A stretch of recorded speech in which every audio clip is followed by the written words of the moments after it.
Oke, selamat malam semua. Outlook ya, seperti biasa untuk minggu depan tentunya mulai dari tanggal 11 sampai dengan tanggal 15 Maret 2024 tentunya.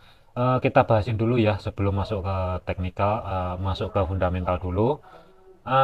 Yang mesti diantisipasi hari Senin pagi ya, kurang lebih jam 7 pagi, kurang 10 menit waktu Indonesia Barat tentunya. Dari Jepang itu akan rilis produk domestik brutonya atau PDB-nya itu diperkirakan meningkat, yang sebelumnya minus 0,7% itu naik menjadi minus 0,1%. Ini yang masih diantisipasi.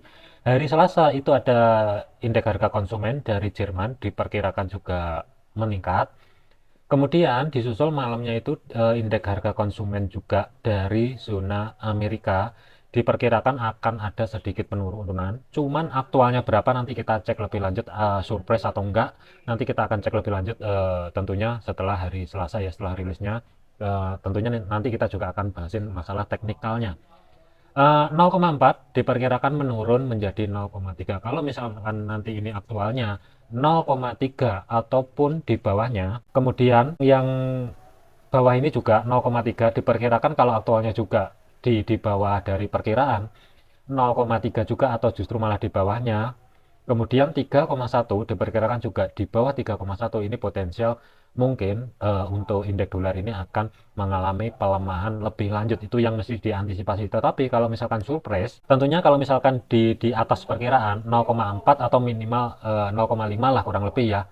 Dan intinya di atas data yang akan keluar ini di atasnya perkiraan, potensial ini untuk indeks dolar bisa jadi mendadak balik arah atau menguat kembali dari segi jangka pendek. Kemudian hari Rabunya PDB dari Inggris ini juga diperkirakan meningkat. Kemudian Kamis ini yang mesti waspada ya, karena Kamis ini retail sales-nya itu diperkirakan kan data sebelumnya minus 0,6. Ini yang saya khawatirkan. Penguatan indeks dolar itu nanti yang saya khawatirkan akan terjadi di Kamis malam, itu yang saya khawatirkan karena ini peningkatannya juga signifikan kalau dilihat dari data perkiraan. Kurang lebihnya itu di kisaran level di kisaran ya dari minus 0,6 itu meningkat menjadi 0,4. Ini signifikan banget. Cuman kalau aktualnya ini di atas 0,4, hati-hati, ini mendadak bisa indeks dolar bisa balik arah signifikan. Kemudian harga produsen juga sama, ini diperkirakan tetap. Nah, kemudian yang monthly-nya ini kan minus 0,8 sama, diperkirakan juga ini datanya ini signifikan. Jadi hati-hati untuk hari Kamis. Masih ada potensial untuk Kamis itu indeks dolar mendadak menguat, bisa jadi. Kemudian sebelum lanjut ke teknikal ya, kemarin ada yang request link Telegram. Untuk link Telegram ini sudah saya buka kembali ya. Sebelum masuk ke link Telegram itu juga ada syarat khusus, caranya seperti apa nanti bisa langsung aja cek di deskripsi. Cuman free, intinya free tapi ada syarat gitu aja. Cuman kalau misalkan ada yang minat masuk lagi, silahkan langsung WA aja di link deskripsi atau di link sosial sosial bus ya, yang ada di deskripsi juga sama. Untuk indeks dolarnya ya dari minggu lalu, video sebelumnya sudah saya sampaikan juga.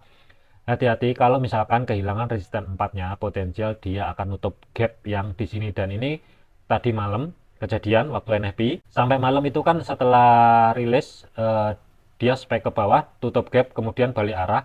Kemudian untuk resisten dan support untuk weekly yang mesti diantisipasi ini sudah saya buat ya. Untuk R4-nya itu kurang lebih di 105.700 sampai R3-nya itu ada di 105.29, kurang lebih di kisaran area tersebut untuk batas pantau maksimal kalau misalkan untuk indeks dolar ini melakukan mendadak signifikan penguatan. Kemudian resisten yang kedua ada di 104.50 pembulatan ya, risiko price level. R1 itu ada di 103.70. Kemudian harga tengah atau pivotnya berada di level area 103.15. Kemudian support 1 ini juga mesti diantisipasi, diwaspadai. Di kiri ada zona demand 102.62 dan penutupan kemarin itu berhasil tutup di atasnya support yang pertama. Kemudian batas maksimal sementara ya, sementara untuk fokus di hari Senin dan Selasa itu di R2-nya yang berada di 101.800. Untuk minggu ini terus terang kalaupun indeks dolar melakukan pelemahan ke bawah kurang lebih di level area 101 sebagai support 3 dan 100.6 sebagai support 4-nya, terus terang saya ini ragu. Antisipasinya, akankah itu nanti indeks dolar tetap berada di atasnya support 1 atau justru malah dia pelan-pelan merambat ke bawah, ngambil ke support 2-nya sebelum harga lanjut ke atas. Dan mungkin kalaupun misalkan harga ataupun indeks dolar ini melakukan penguatan yang signifikan, kemungkinan akan terjadi di hari Kamis.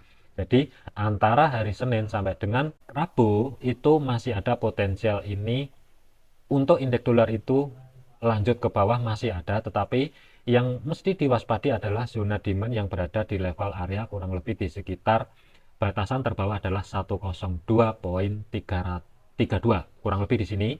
Kalau misalkan zona demand ini mampu bertahan, apalagi hari Senin itu harga tidak mampu bergerak di bawahnya support yang pertama, masih ada potensial ini mungkin dari segi time frame jangka pendek akan terkoreksi dulu menuju level harga tengah, mungkin di sini akan ada reaksi, atau bahkan dari Senin sampai dengan Rabu masih ada potensial antara sideways di level 103.15 sampai dengan 102.62 sebelum antisipasi penguatan menuju 103.700. Itu skenario yang pertama. Skenario yang kedua adalah kalau misalkan kehilangan support pertama, apalagi zona demand ini break, berpotensi untuk indeks dolar itu bergerak ke bawah sebelum harga lanjut ke atas itu di support 2, fokusnya terlebih dahulu 101.82 kurang lebihnya ya. Untuk batas pantau sementara, karena jaraknya ini juga lumayan, sementara adalah di resisten yang pertama, nanti kita akan cek reaksinya terlebih dahulu, akankah lanjut ke atas menuju R2-nya atau tidak, karena di sini juga bertemu dengan zona supply yang masih fresh. Ini yang mesti diantisipasi. Kemudian untuk gold di video kemarin juga saya sudah sampaikan ya. Kalaupun ada yang buy, targetnya jangan jauh-jauh di 2175 dan harusnya ini udah keluar ya, udah TP untuk yang buy. Cuman saya tentunya sih sebenarnya nggak nyaranin, cuman kalau ada posisi untuk TP-nya jangan jauh-jauh di 2175 terlebih dahulu karena di history hack-nya ini kosong, nggak ada area. Nanti kita liatin dari segi weekly-nya. Kemudian physical price level tentunya itu kurang lebih di 2200 kurang lebih untuk physical price-nya untuk gold. Akankah dicapai di minggu ini, nanti kita akan cek lebih lanjut. Langsung masuk ke weekly aja, kita cek zona pantaunya ya. Tapi sebelum kita ngambil support resistennya, hati-hati ya. Karena untuk gold ini kan sudah membuat high baru. Yang saya khawatirkan ketika buat high baru itu nggak lama mendadak drop. Contoh kayak di kasus tahun 2020, dia buat high baru, nggak lama drop. Kemudian ini juga sama, di tahun 2022 juga sama. Cuman ini sih nggak hack ya, cuman mendekati level area, tapi dia langsung kebanting ke bawah. Dan terakhir itu kurang lebih di kisaran 2023 yang sebelumnya ini juga buat hack baru, nggak lama kebanting ke bawah. Terus akhir tahun 2023 juga sama, dia buat hack baru langsung kebanting ke bawah. Nah ini masih belum kejadian. Hati-hati, yang belum punya posisi mending saran saya jangan buy di level area di atasnya 2175 sampai dengan 2200 terlebih dahulu sebelum ada tanda-tanda konfirmasi yang valid yang jelas. Takutnya ini bisa mendadak keseret ke atas, bisa mencapai menembus level area 2240, itu yang saya khawatirkan. Karena bisa dicek sendiri ya histori tahun sebelumnya, mulai dari tahun 2021, 22, 23. Coba cek di bulan Maret itu level kenaikannya itu berapa pip. Kalau nggak salah itu di video yang sebelumnya sudah saya sampaikan. Ada yang sampai 2000 pip, ada yang sampai 1700 pip. Kemudian ada yang dia turunnya itu cuma 800 pip itu di bulan Maret. Bisa dicek di tahun-tahun sebelumnya, antara 2021, 22, 23 kurang lebih ya, bisa dicek. Kemudian kenaikan untuk tahun ini di Maret ini itu di bulan Maret ini ya sekitar kurang lebih sudah menembus level area di atas 1500 pip atau tepatnya sih 1552 ya. Ini signifikan banget dan jaraknya ke 1700 itu kalau nggak salah kemarin itu jatuhnya itu di kisaran level area antara 2200 sampai dengan 2210, itu yang mesti diantisipasi. Kemudian untuk weekly kita langsung tarik aja. Untuk weekly, zona yang masih dipantau apabila terjadi level yang ataupun pergerakan ya yang signifikan, tentunya batasan terendah support 3 dan 4-nya itu berada di 1985 sampai dengan 1956. Ini kita tandain dulu sebagai batasan ekstrimnya kalau misalkan terjadi high volatility kayak yang minggu yang sebelumnya. Cuman di minggu yang sebelumnya itu ternyata R4-nya kejebol. Kemudian untuk batasan atas kurang lebih berada di kisaran 2289 sampai dengan 2318. Kurang lebih di sini ya. Ini untuk batasan kalau memang terjadi high volatility di minggu depan. Tetapi saya ragu, jujur saya masih antisipasi batas maksimal kalaupun naik itu antara 2200, 2210, 2232, antara tiga itu untuk minggu ini baru potensial koreksi itu ada. Lanjut masuk ke time frame H4 untuk nyari batasan untuk kalau supply kayaknya sih nggak ada untuk supply-nya karena ini kan high baru. Kita cari demand-nya dulu. Untuk demand-nya itu dari segi time frame H1 dulu ya. H1 ini harga ketika break ke atas reaksi, kemudian penutupannya itu berada di atasnya level area resisten yang pertama yang berada di 2175.